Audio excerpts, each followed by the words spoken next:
말씀은 이사야 21장입니다. 이사야서 21장 말씀을 오늘도 드라마 바이블로 함께 듣도록 하겠습니다. 제21장. 해변 광야에 관한 경고라. 적병이 광야에서 두려운 땅에서 내게 회오리 바람같이 몰려왔도다. 혹독한 묵시가 내게 보였도다. 속이는 자는 속이고 약탈하는 자는 약탈하도다. 엘람이여 올라가고 메대여 애워싸라. 그의 모든 탄식을 내가 그치게 하였노라 하시도다. 이러므로 나의 요통이 심하여 해산이 임박한 여인의 고통 같은 고통이 나를 엄습하였으므로 내가 괴로워서 듣지 못하며 놀라서 보지 못하도다. 내 마음이 어지럽고 두려움이 나를 놀라게 하며 희망의 서광이 변하여 내게 떨림이 되도다. 그들이 식탁을 베풀고 파수꾼을 세우고 먹고 마시도다. 너희 고관들아, 일어나 방패에 기름을 바를지어다. 주께서 내게 이르시되, 가서 파수꾼을 세우고 그가 보는 것을 보고하게 하되, 마병대가 쌍쌍이 오는 것과 나귀떼와 낙타떼를 보거든 귀 기울여 자세히 들으라. 파수꾼이 사자같이 부르짖기를, 주여, 내가 낮에 늘 망대에 서 있었고 밤이 새도록 파수하는 곳에 있었더니 보소서, 마병대가 쌍쌍이 오나이다 하니, 그가 대답하여 이르시되, 함락되었도다, 함락되었도다 바벨론이여. 그들이 조각한 신상들이 다 부서져 땅에 떨어졌도다 하시도다. 내가 짓밟은 너여, 내가 타작한 너여, 내가 이스라엘의 하나님 만군의 여호와께 들은 대로 너희에게 전하였노라. 두마에 관한 경고라. 사람이 세일에서 나를 부르되, 파수꾼이여 밤이 어떻게 되었느냐, 파수꾼이여 밤이 어떻게 되었느냐. 파수꾼이 이르되, 아침이 오나니 밤도 오리라. 내가 물으려거든 물으라. 너희는 돌아올지니라 하더라. 아라비아에 관한 경고라. 드단 대상들이여, 너희가 아라비아 수풀에서 유숙하리라. 대마 땅의 주민들아, 물을 가져다가 목마른 자에게 주고 떡을 가지고 도피하는 자를 영접하라. 그들이 칼날을 피하며 뺀 칼과 당긴 활과 전쟁의 어려움에서 도망하였음이니라. 주께서 이같이 내게 이르시되, 품꾼에 정한 기한같이 1년 내에 게달의 영광이 다 쇠멸하리니 게달 자손 중 활 가진 용사의 남은 수가 적으리라 하시니라. 이스라엘의 하나님 여호와의 말씀이니라. 할렐루야. 제21장. 온라인으로 또 현장에 함께 나와 예배하는 성도님들을 환영하고 축복합니다. 새벽을 깨우는 성도님들에게 하나님의 역사하심이 있는 줄 믿습니다. 오늘 이사야서는 66장으로 또 이루어져 있고, 또 마치 구약과 신약의 배열처럼 39장까지는 심판에 관한 말씀이 계속 이어지고, 40장부터 66장까지는 희망, 구원, 소망에 관한 이야기입니다. 제가 조금 전에 39장까지는 심판에 관한 말씀이 계속 이어진다 말씀드렸습니다. 이사야 13장부터 10개의 나라에 대한 하나님의 심판의 메시지를 다루고 있고, 또 13장에서 첫 번째로 다루어지는 나라가 바벨론입니다. 그런데 오늘 또 등장하는 나라가 바벨론입니다. 그래서 오늘 본문 1절에서 10절은 정확히 제2차 바벨론을 향한 하나님의 심판의 메시지입니다. 13장에서 다룬 1차의 핵심 메시지는 바벨론의 교만이었고, 2차의 핵심 메시지는 하나님의 주권입니다. 하나님의 주권 안에서 이 일이 모두 이루어진다는 것입니다. 그러면서 이 바벨론을 멸망시키시는 하나님의 심판의 도구가 엘람과 메대인데, 엘람과 메대는 바벨론과의 동맹 국가였습니다. 하나님께서는 이 모든 일을 뒤집으셔서 이 일을 통하여서 하나님이 바벨론을 멸망시키시고, 또 이 모든 일련의 과정들이 결국 하나님의 주권임을 보여주고 계십니다. 너희들이 아무리 인간적인 약속과 너희들이 아무리 인간적인 연합을 할지라도 내가 너희들의 역사에 개입하면 이것은 아무 의미 없고, 역사는 너희들이 그러한 관계로 운영되어지고 이루어지는 것이 아니라 나의 주권 아래에서 이루어진다는 것을 확실히 말씀하시고 계십니다. 이 시간에 함께 하나님의 주권이 어떻게 역사의 주관자이신 하나님이 되시는지 함께 그 은혜를 나누기를 원합니다. 오늘 말씀은 바벨론을 통하여서 하나님께서 어떻게 일하실 것인가에 대한 또 경고의 말씀을 1절에서 이야기하듯이 여기서 해변은 바벨론을 의미하고 있습니다. 얼마나 많은 바벨론 국가가 앞으로 유다를 침공해 올 것이라는 것에 대한 말씀을 주십니다. 오늘 본문 말씀에 이어서 이사야는 표현하는 것을 굉장히 두려워하는 모습을 보여주고 있습니다. 2절에서 4절에 이러한 표현들을 합니다. 혹독한 묵시가 내게 보였도다. 나의 요통이 심하여 해산이 임박한 여인 고통 같은 고통이 나를 엄습하였으므로 내 마음이 어지럽고 두려움이 나를 놀라게 하며 희망의 서광이 변하여 내게 떨림이 되었도다. 그만큼 이사야가 예언하기가 너무 힘들었다는 것을 보여주고 있습니다. 먼저 이사야가 이방 민족 모압을 향한 하나님의 심판의 메시지가 선포되어질 때 가슴 아파하는 사건이 이사야 15장에 먼저 등장하는데요. 이사야가 왜 가슴 아파했냐 하면 모압이 이스라엘의 형제 국가였기 때문에 형제 국가가 멸망을 당하니 가슴 아파 슬퍼합니다. 그리고 또 모압과 남유다의 모습이 너무 똑같았기 때문에 모압의 멸망은 곧 남유다의 멸망을 의미하고 있었습니다. 그런데 이번엔 그 슬픔과 두려움의 강도가 차원이 다릅니다. 이사야가 왜 이렇게 슬퍼하고 두려워했냐 하면 바벨론을 향한 하나님께서 예언해 주신 그 예언이 앞으로 되어질 일들이 너무나도 잔혹했고 너무나도 무서웠기 때문입니다. 그 모습을 환상으로 바라보면서 이사야는 두려움에 사로잡힌 모습을 볼 수 있습니다. 이러한 모습을 통해서 우리가 첫 번째로 살펴볼 것이 있습니다. 우리는 흔히들 우리 하나님은 사랑의 하나님이십니다. 우리 하나님은 용서의 하나님이십니다 라고 이야기합니다. 맞습니다. 우리 하나님은 이스라엘뿐 아니라 열방을 사랑하시는 하나님이십니다. 우리 하나님은 열방을 용서하시는 하나님이십니다. 그렇기에 하나님은 끊임없이 경고하고 끊임없이 돌아오라고 제발 너희들의 삶을 돌이키라 말씀하십니다. 나와 함께 하자 말씀하십니다. 그런데 중요한 것이 무엇입니까? 나와 함께 하자고 하신 말씀에 이유가 있습니다. 그것은 바로 여호와의 날이 반드시 있기 때문입니다. 여호와의 날이 오면 하나님은 사랑의 하나님이시지만 우리 하나님은 죄에 대하여서 또 책임을 물으실 때는 공의의 하나님, 심판의 하나님임을 발견할 수 있습니다.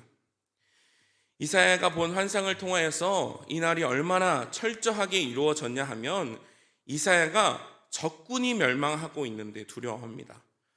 생각해 보십시오. 지금 적군이 고통을 당하고 있는데 잘 되었다, 이제 해방되었다 이렇게 이야기하지 않고 왜 두려워하겠습니까? 그 이유는 하나님의 그 심판이 좀 전에 말씀드린 대로 너무 무서워서 벌벌 떨고 있습니다. 이것을 통해서 우리가 살펴볼 수 있는 것은 하나님의 때는 반드시 있다는 것입니다. 여호와의 날은 반드시 온다는 것입니다. 그런데 그날에 하나님 안에 있지 않는 세상 모든 사람들은 또 심판을 당하게 되는 것입니다. 하나님 안에 있는 자들은 구원을 받게 되고 하나님 안에 있지 않는 자들은 반드시 멸망당하게 됩니다. 그런데 그 가운데 우리 안에 소망이 있습니다. 그것은 하나님께서 그 심판의 기간을 열어두셨다는 것입니다. 그렇기에 우리 하나님은 사랑의 하나님인 것입니다. 이스라엘의 입장에서는 심판의 멸망이 얼마나 임박해 있는가를 생각해야 하고 또 바벨론의 입장에서는 하나님께서 바벨론을 얼마나 또 무서운 심판을 하게 될 것인지를 보여주고 있는데 정작 유다 백성들은 어떤 태도로 살아가고 있는지 5절을 제가 읽도록 하겠습니다. 그들이 식탁을 베풀고 파수꾼을 세우고 먹고 마시도다. 너희 고관들아 일어나 방패의 기름을 바를지어다. 먹고 마시고, 이 표현이 무엇입니까? 그 당시에 이사야의 시선은 지배층들을 향하고 있습니다. 그들이 먹고 마시고 즐기고 있을 때 전쟁이 선포되어집니다. 너희 고관들아 일어나 방패의 기름을 바를지어다. 방패의 기름을 바른다는 것은 전쟁을 준비하는 것입니다. 왜냐하면 그 방패에는 나무와 가죽으로 이루어져 있고, 그렇기에 방패 기름을 바르면 방패의 내구도가 높아질 뿐 아니라 적군이 창과 검으로 칠 때 기름의 속성 때문에 미끄러질 수 있기 때문입니다. 즉 전쟁을 잘 준비하는 것을 의미하지만 오늘 5절의 메시지는 어떤 것을 의미하느냐 하면, 너희가 아무리 전쟁을 잘 준비할지라도 그것은 내 앞에서 아무런 의미가 없다는 것을 보여주고 있습니다. 저는 제 주변 친구들과 지인들에게 이런 말을 참 많이 듣습니다. 야, 다 먹고 살자고 하는 건데 나는 맛있는 거 먹으려고 이래. 이런 말들입니다. 그런데 이런 말들이 우리 그리스도인들에게는 맞지 않습니다. 오늘 본문 말씀을 통하여서 깨달을 수 있는 것은 우리가 먹고 사는 것에 치우쳐 있으면 안 된다는 것입니다. 우리 그리스도인들은 먹고 사는 것에 초점이 맞춰져 있으면 안 된다는 것입니다. 이 세상 속에서 믿지 않는 사람들과 함께 살고 있지만 그들과 우리는 달라야 합니다. 그런데 어떻게 달라야 하겠습니까? 그 다름은 때를 분별할 줄 알아야 합니다. 먹고 사느라 바쁘다는 말처럼 그저 그렇게 살아가면 안 되고 때를 분별하여야 합니다. 우리 모두가 아는 말씀인 누가복음 17장 26절에서 30절에 노아의 방주의 사건을 기억하고 계십니까? 그때에도 사람들은 먹고 마시고 장가들고 시집가더니 홍수가 나니 다 멸망했습니다. 또 롯의 때와 같이 사람들이 먹고 마시고 사고 팔고 심고 집을 짓더니 하늘로부터 불과 유황이 비오듯 하여 멸망하였습니다. 그렇습니다. 먹고 마시는 것, 즉 때를 분별하지 못하고 알지 못하면 심판을 당합니다. 그렇다면 우리 그리스도인들이 어떻게 해야겠습니까? 좀 전에 말씀드린 대로 분별해야 합니다. 우리 6절에서 10절 말씀 또한 마찬가지입니다. 하나님은 이사야에게 파수꾼을 세우라고 명령하십니다. 그런데 말씀을 자세히 살펴보면 물리적으로 망대를 세우고 그 위에 파수꾼을 세워서 실제로 이 상황을 바라보라는 의미가 아닙니다. 그 뜻은 계속하여 분별하라고 말씀하십니다. 이사야에게 지금 이 시대를 바르게 분별하라 하십니다. 그런데 어떻게 분별합니까? 너희는 이 시대를 잘 살펴보고 잘 바라보고 나에게 이야기하여라. 이 말의 뜻이 무엇입니까? 너의 생각으로 이런 것들을 판단하지 말고 나의 관점으로 판단해야 해 라고 선포하고 계십니다. 그렇다면 이 시대의 특징이 무엇입니까? 바로 인본주의입니다. 인간이 중심이 되는 시대, 포스트 모더니즘 시대에 내가 좋으면 그것이 진리가 되고 내가 좋으면 그것이 기준이 되는 시대입니다. 절대 가치가 무너지고 각자의 가치가 기준이 되는 새로운 기준이 되는 오늘을 살아가면서 우리는 어떻게 살아가야 하겠습니까? 우리는요, 하나님의 나라의 기준으로 살아가야 합니다. 우리가 아무리 옳다고 생각이 되어질지라도 하나님께서 아니다 라고 선포하시면 하나님 나라에선 아닌 것이 됩니다. 우리가 아무리 맞다라고 생각이 되어질지라도 하나님이 우리가 아무리 아니라고 생각되어질지라도 하나님이 맞다고 하면 그 이야기는 맞는 것이 되는 것입니다. 세상을 바라보는 기준도 다음과 같아야 합니다. 말씀의 가치로 세상을 바라보아야 합니다. 성경의 눈으로 세상의 모든 문제들을 바라보고 지금 오늘도 하나님께서 우리에게 말씀하시는 것들을 들어야 합니다. 다음으로 11절, 12절은 두마에 대한 경고입니다. 이 두마는 에돔입니다. 에돔은 야곱의 형제였던 에서의 후예를 의미합니다. 그런데 이가 계속해서 물어봅니다. 제가 읽겠습니다. 두마에 관한 경고라. 사람이 새 일을 세일에서 나를 부르되 파수꾼이여 밤이 어떻게 되었느냐 파수꾼이여 밤이 어떻게 되었느냐 파수꾼이 이르되 아침이 오니 밤도 오리라 내가 물으려거니와 물으려거든 물으라 너희는 돌아올지라 하더라. 밤이 어떻게 되었는지 그것에 관해서 계속해서 이야기하는데 성경에서 밤은 고통과 고난을 상징하고 있습니다. 즉 이들이 이야기하는 것은 우리의 고통이 언제 끝날 것인가 이렇게 이사야에게 물을 때 이사야가 대답하는 것입니다. 아침이 오고 곧 밤이 올 것이다. 이것이 무엇을 나타내는가 하면 지금 에돔은 아수르의 공격을 당하고 있습니다. 그런데 이 아수르의 공격이 끝나면 아침이 오는 것 같겠지만 다시금 바벨론이 너희를 칠 것이라는 이야기입니다.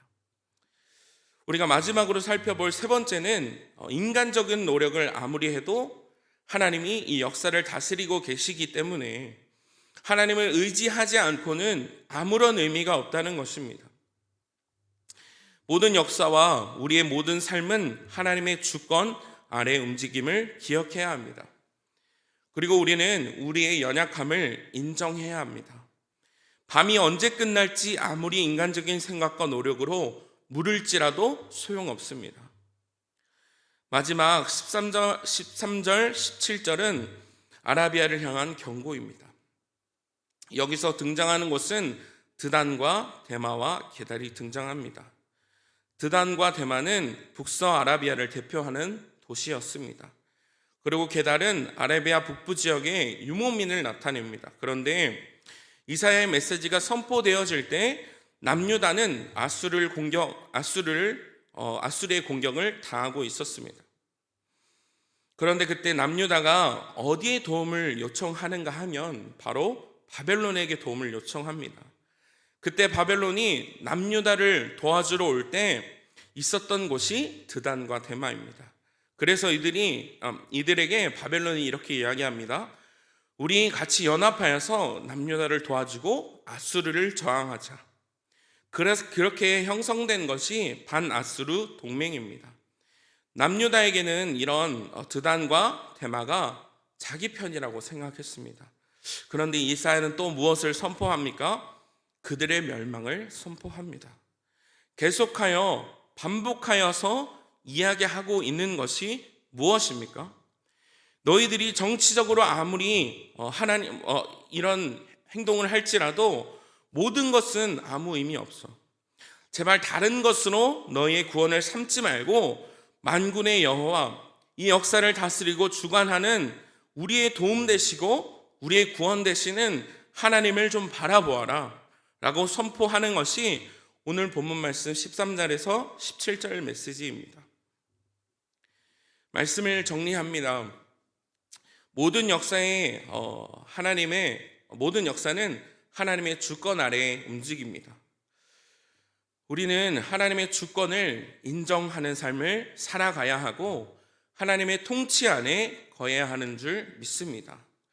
첫 번째로 살펴보았던 것이 우리는 열방을 사랑하시는 하나님, 하지만 또 공의의 하나님인 것을 깨닫고 또 용서하시지만 심판하시는 하나님이라는 것을 깨달아야 합니다. 두 번째로 우리는 이 세상을 살아갈 때 잘 먹고 잘 살고 먹고 사는 것에 얽매이는 것이 아니라 때를 분별할 줄 알아야 한다는 것입니다. 세 번째로 우리의 연약함을 인정하고 하나님 한 분만을 의지하는 삶을 살아가야 한다는 것입니다. 저는 감히 이 시간에 여러분들에게 도전하고 싶습니다. 우리의 삶에 하나님을 인정하는 모습이 있어야 합니다. 잠언 3장 6절 말씀처럼 너는 범사의 그를 인정할 때 우리의 길을 인도해 주실 줄 믿습니다. 우리의 삶이 하나님의 주권 아래에 우리의 삶이 흐르고 있음을 기억하고 또 가정에 직장에 관계 안에서 하나님을 인정하는 모습을 또 우리가 보여야 합니다. 그래야 할 때 하나님의 일하심을 보게 되는 것이고 또 먹고 사는 문제 가운데 얽매이지 않도록 우리는 기도해야 할 것입니다. 주님, 나의 삶이 먹고 사는 문제에 얽매이는 삶이 아니라 하나님의 일하심을 맛보아 알 수 있도록 성령의 분별함을 주옵소서. 이렇게 기도할 때 또 영적인 열림이 우리 안에 있는 줄 믿습니다. 그리고 마지막으로 우리의 연약함을 인정하십시오.